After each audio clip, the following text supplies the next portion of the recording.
Hey guys, it's Steve Strangio hanging out here at the Long Island International Film Expo. I love talking to filmmakers, and I want to find out more about them. And this person right here is going to introduce yourself. Go for it. Hi, my name is Merissa Morin. I'm the creator of Puppet Seizure. I wrote, directed, produced, starred in, edited, and composed the music to it. Fantastic. Yes. So it's something that you feel compelled to say. You want to take you need to have control of the story in a way, but in like a good, positive, artistic way, correct? Yes. Yeah. Also for budgetary reasons, too, because it definitely saved a lot of money that I was a solo editor. In future, I would love to have collaborators, but yes, I knew at the end of the day that I had to be the one that was mainly directing. I did have a co-director, though, because I was the star in it. Gotcha. I didn't want to be the only director I wanted somebody to be able to tell me if I needed notes or not. You need somebody on the outside kind of saying, hey, listen, we got to try it this way if you want to. Exactly, and that they wouldn't be hesitant to do that because they also were co-directors. So that was my co-director, Jen, who was amazing.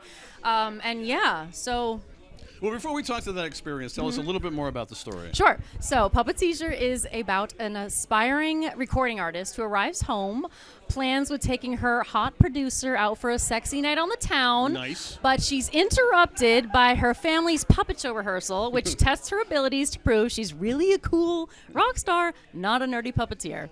I gotta ask if this is based on any sort of real thing that happened. Of course you do. Yeah, I think I feel like we need to.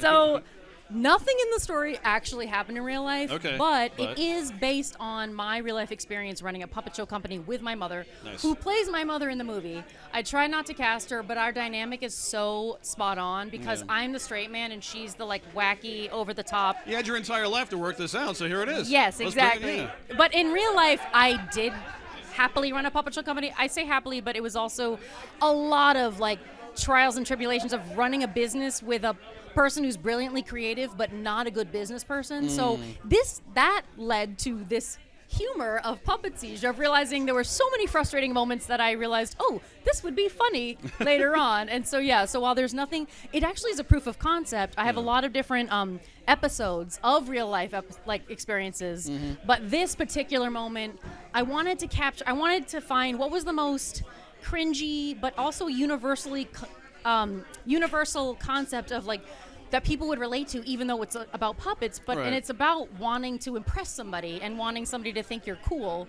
and at the same time owning your past and like where you. So that's what the character is like grappling with in the story. I know sometimes in therapy they will use puppets in order to convey an emotion. That's true. Yeah, you're right. Right. You know, and what do you feel is the allure of puppetry for you?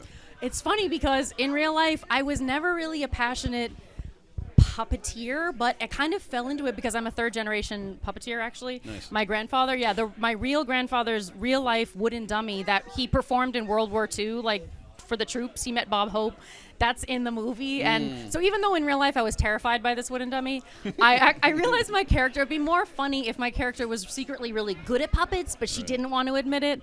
And so that's where, I guess it would tell a lot about the person and how they relate to real life or creating puppetry.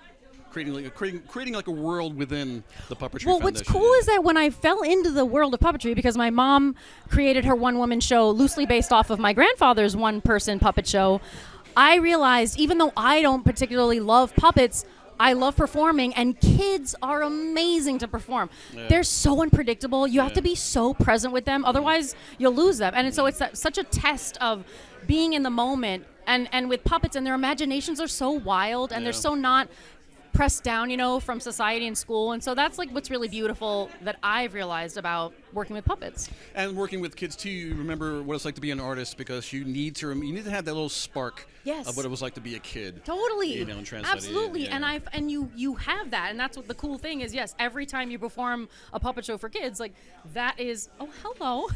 This is my son. Do you want to come up here for a second? Hey, he was actually, I was 6 months pregnant with this little guy. He was in my belly. So he's the youngest cast member, Asher. Nice. Do you want to say your name? Are you in the shot? No, he wanted to. There you go. It's okay. A little cameo. He was a cameo spot. That was Asher, yes. So yes, I was 6 months pregnant. I did have to do all the tricks of hiding the belly. So he was actually in the film, and now he's actually in the interview. He was in the film, and he made a brief moment in the interview, yes. Now, in this specific project, you needed the control. Yes, I needed the control. Which is fine, which is perfectly fine. Yeah. moving forward, you say you feel a need to collaborate more, and then can maybe come back to this. Maybe have a part. Yeah. So moving forward, I would absolutely love to have I did have a co-writer actually, and I would love to have more of that because as much as I love being the ultimate, being the ultimate head.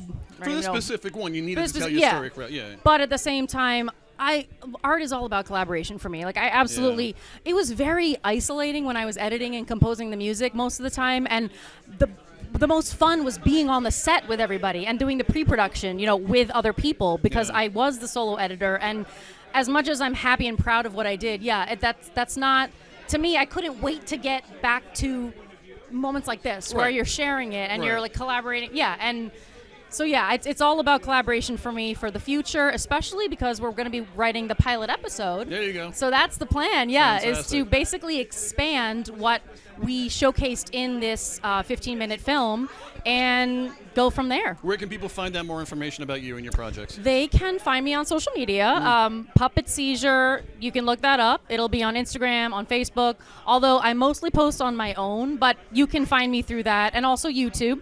We just put out our new trailer, which is color corrected, looks beautiful, and also shows the festivals that we've been in. So that is on our YouTube page of Puppet Seizure. Fantastic. All right. Once again, your name of your project. Yes. Once again, Merissa Morin, and my project is Puppet Seizure. All right. And I'm Steve Strangio hanging out here at the Long Island International Film Expo.